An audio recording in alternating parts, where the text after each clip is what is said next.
Welcome to chapter 3 of my Amstrad room tour, and as you can see I have set up a CPC 464 and a DDI1 disk drive, and I did connect these to the LCD monitor instead of the CRT monitor because that gives a better picture and no scan lines on the video. And instead of showing all the games and stuff that I have here, you have seen most of that in the unboxing video, Retro Packages number 4.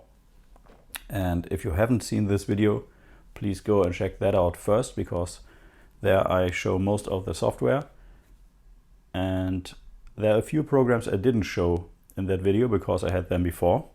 And there are lots of disks that we just browsed through quickly, and I took a closer look at these and I want to show you some of these programs. And I prepared a stack of, let's say, 20-25 programs that we could or will look through. So strap in and let's load up the Amstrad. So let me start by showing you some of the games that you haven't seen yet, which are cassette tapes, which I had before the huge Amstrad motherload. The first one is Hacker, super classic, and I guess these are actual Amstrad screenshots. So we will not load all of these programs. Then we have Hero of the Golden Talisman, a Mad game. I really liked that game, and we will load this up in a minute. Then we have Spellbound, which is a super classic on the Amstrad and the Spectrum.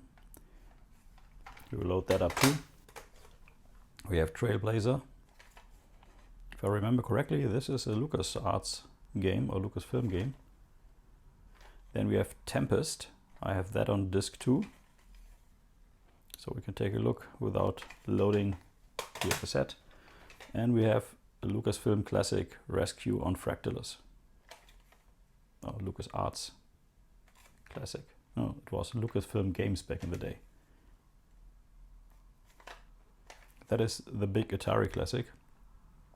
There's a whole documentary about this game and how it was made. And I had the Eidolon, the follow-up to this one, which used the same engine on the C64. Okay, so let's load a few games. To show the directory of a disk, you type cat for catalog. And as you can see, we have Uridium on here. So let's quickly load that up. You type run.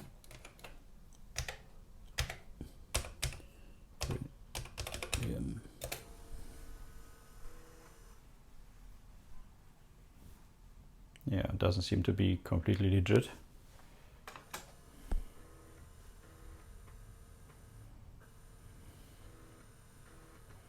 And the Amstrad disk drive is quite fast, so shouldn't have to wait too long.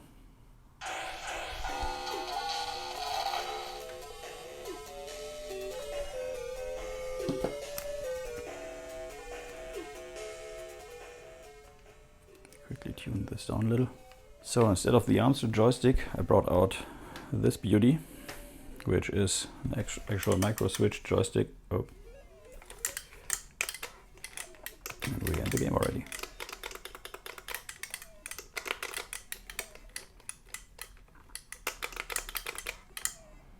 And if you know this from the C64, you know that it has a little bit smoother scrolling and nicer graphics on the C64.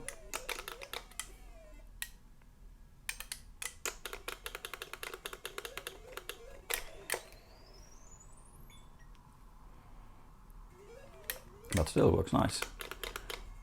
And please remember that the Amstrad doesn't have hardware scrolling or hardware sprites, so this is all done in software.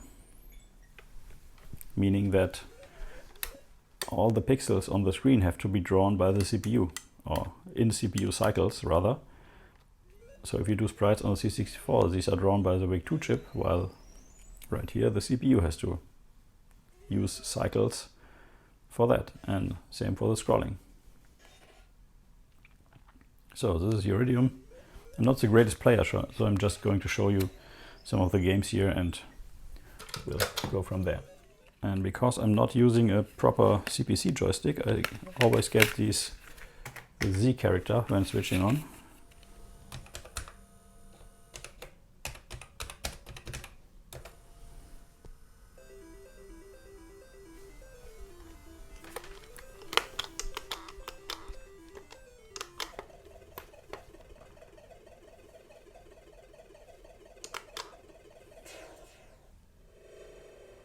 That is a classic Atari arcade game.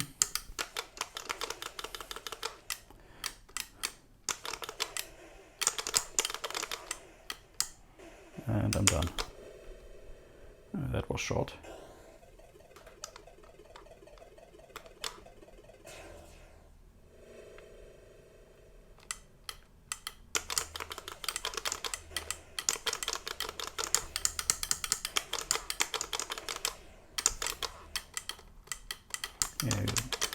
In the arcade, I guess you played this as a trackball, and that might be beneficial in this game. Yeah, that is Tempest on the CPC.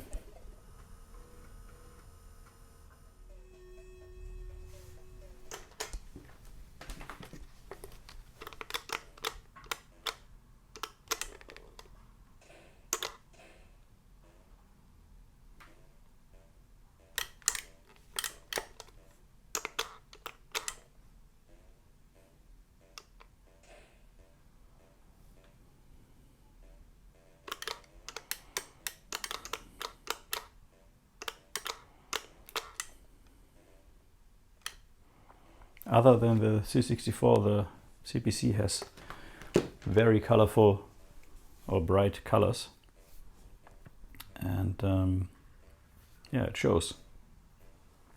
The German C64 had pretty dull colors and muted colors, so these bright colors really made a big difference in terms of graphics and look. But it also looks a bit cheap, I guess.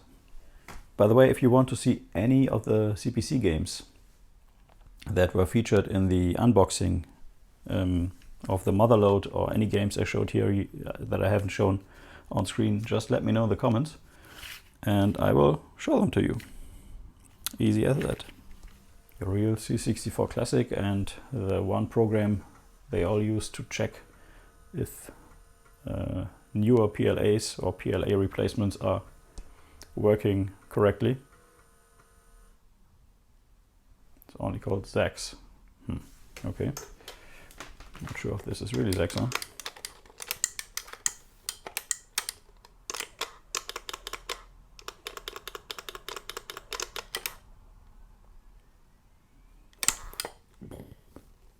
And crash.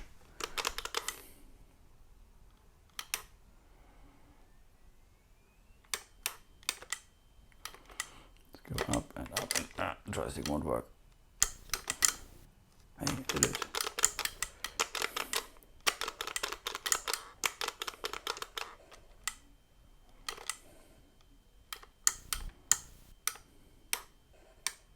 Well, this perspective is really not great. Tell you that much. It's really hard to see where I am right now.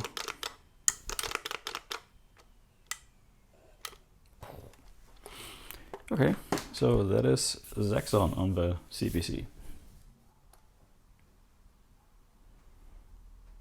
Ooh. That might not look too great, but the game is actually quite playable.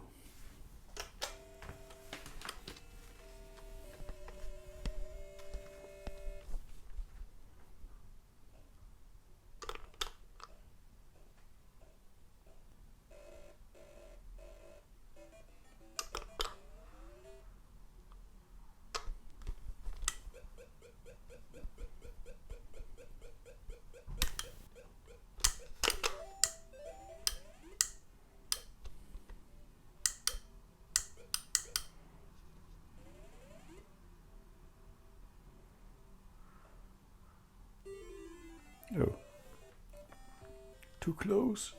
Too close.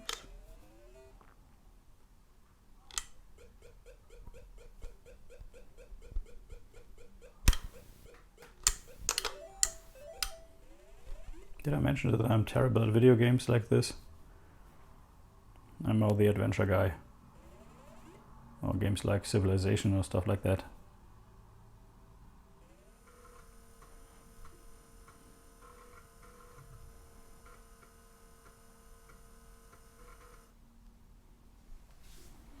And this is the reason why I wanted to show this game.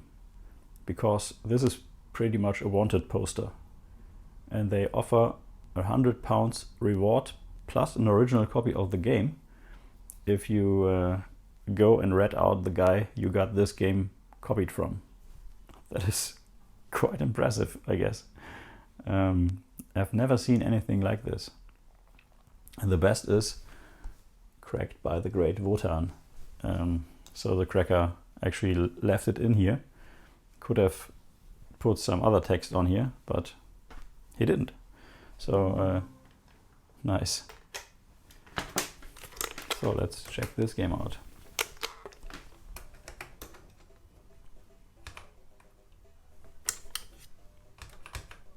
Joystick, start. Skill level, let's go with 1. Your mission will be extremely easy.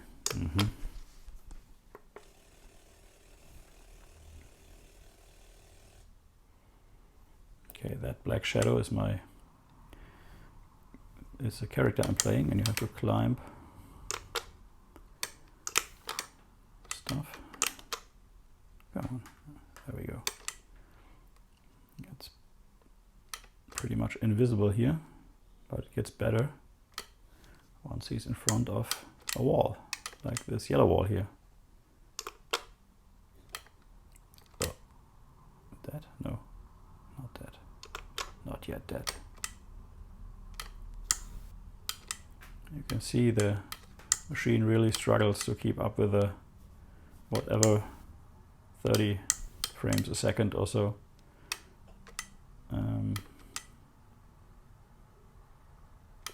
Especially with these huge characters which have to be redrawn up to 30 times a second.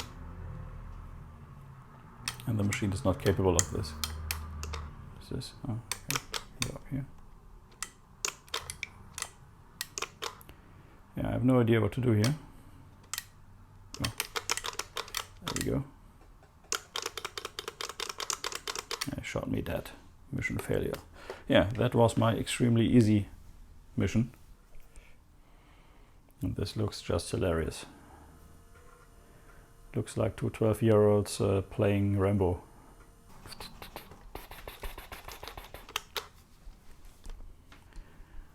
Okay, so let's kill someone. Shall we?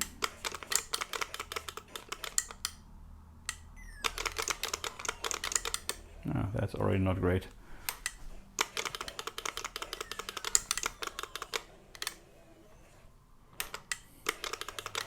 In case you're wondering, I'm not dying on purpose. Just have to play through the camera, so there might be a little bit lag involved.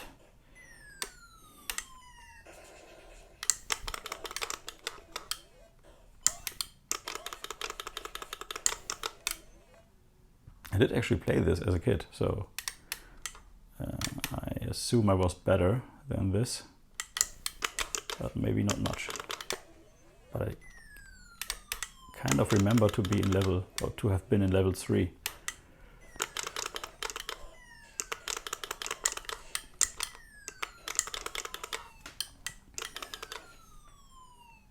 As you can see, the machine struggles again, and it always scrolls a bit faster if there are no sprites or fewer sprites on the screen. That is due to the fact that everything is done by the CPU.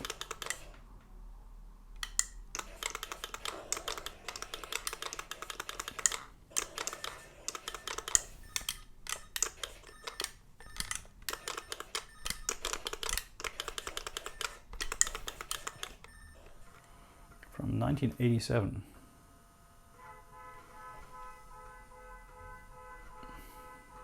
Yeah, and there's a car alarm going off in front of my window.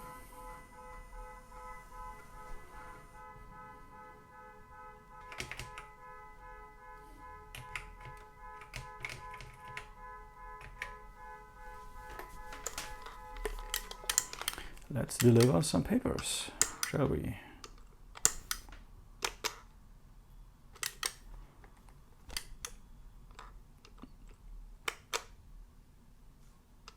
Yeah, that doesn't go as planned.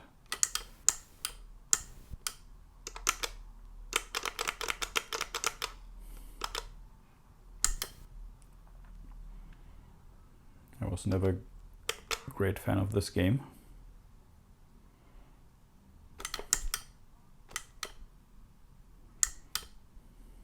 Ouch. Yeah.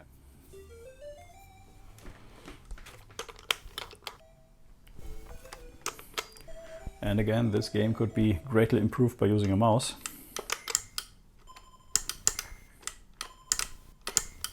It's kind of playable, but you can also see that it struggles at times.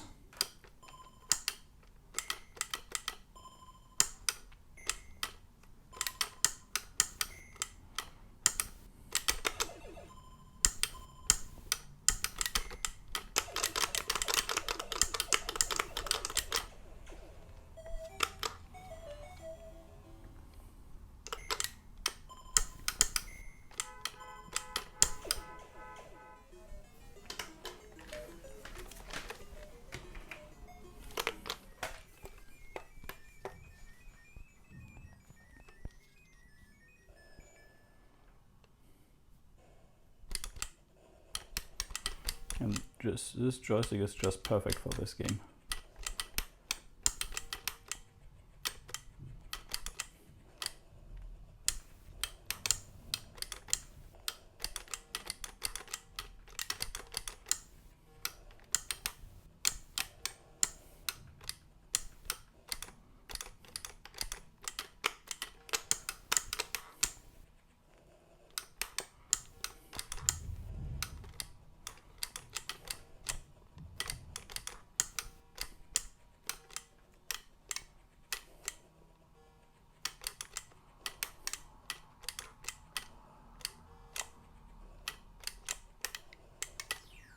Yay. Hey, look at that.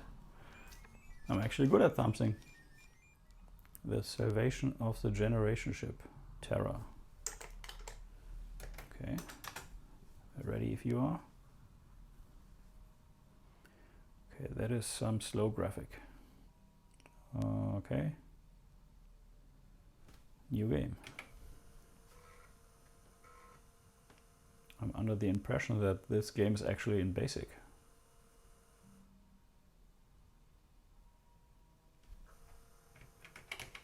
Yeah, it is. Look at that.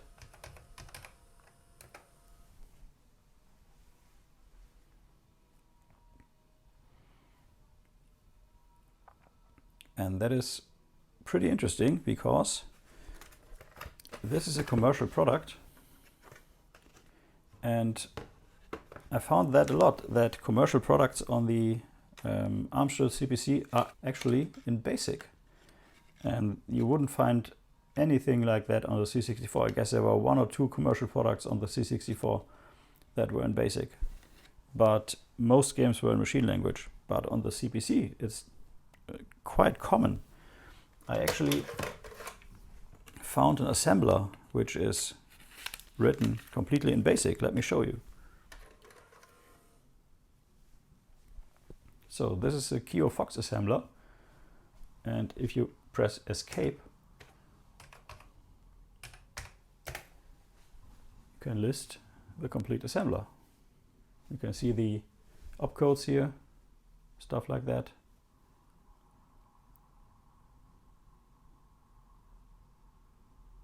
And this again is a commercial product, which is quite insane. So if you wanted to learn how to do things, I guess the Amstrad CPC was actually a pretty good choice, because you could just escape out of any not of any program, but of many programs, and check the source code and learn. That's quite amazing. It's not a short program by any means, but if you were really into this, it's doable. It even has documentation.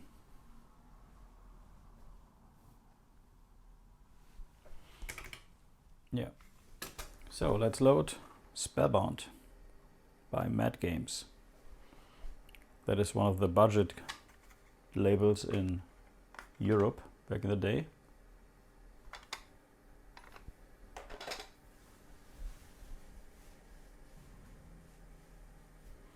And if I recall correctly, this is part of a trilogy, which was Spellbound, Night Law, and I guess Night Times or something like this.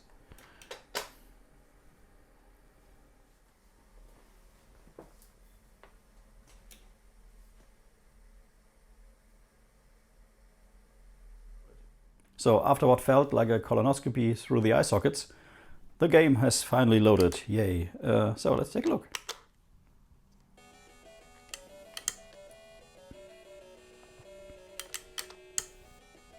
Okay.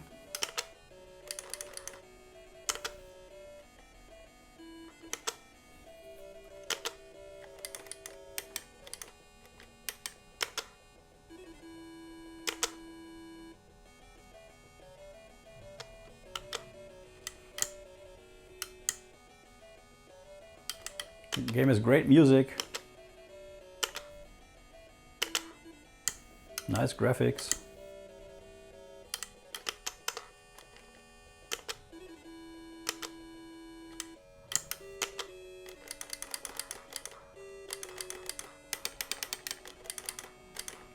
So let's teleport. Okay.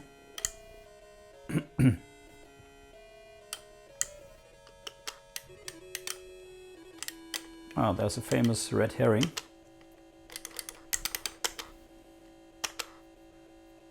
Oh no, it's a white herring. But there's also a red herring here somewhere. That's, I remember that from this game. Okay, so I'm back here. Bam. The oddball. Okay. Not much to do here. Can't seem to jump.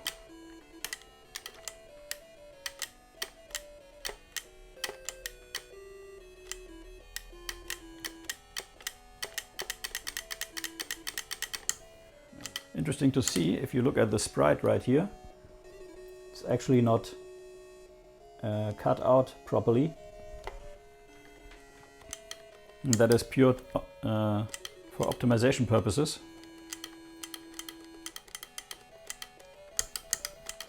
Because transparency is much harder to do in software than just painting black over it.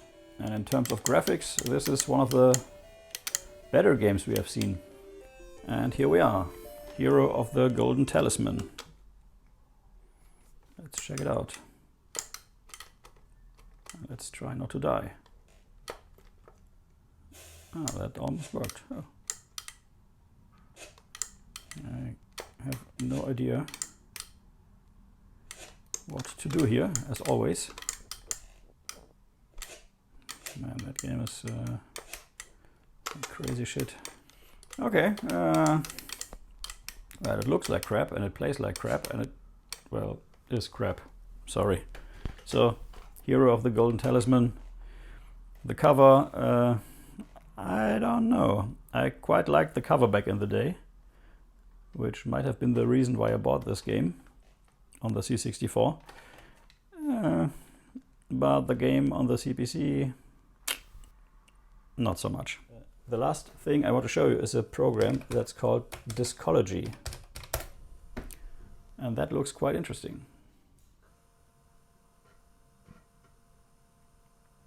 And it's some kind of copy program or disk utility. And it even features some menus and stuff. And it lets you edit the tracks on the disk.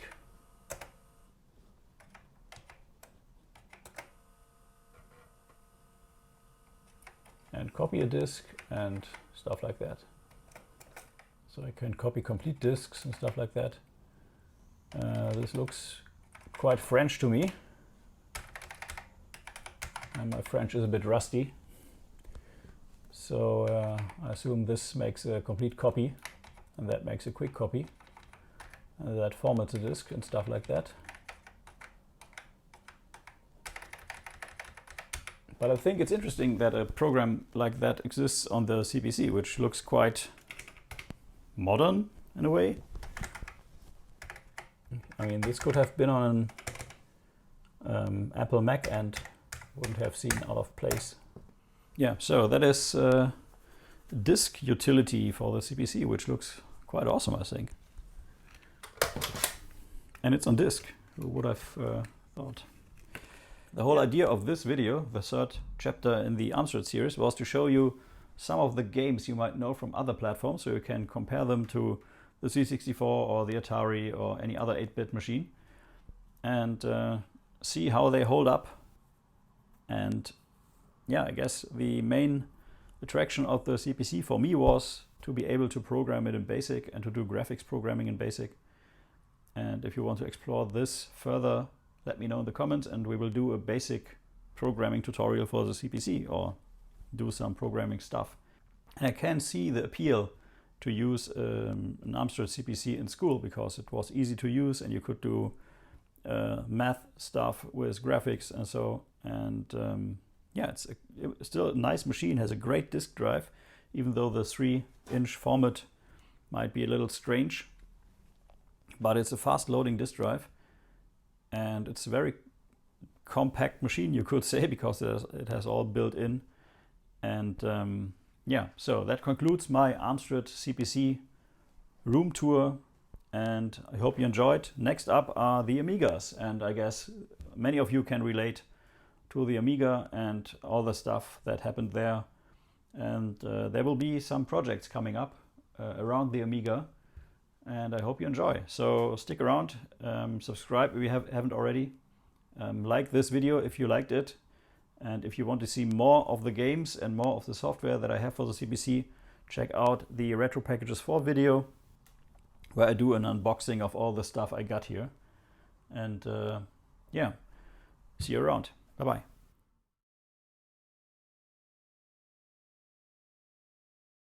This is Retro is Your New Black. If you are new to the channel, please like and subscribe. Thanks for watching, and until next time.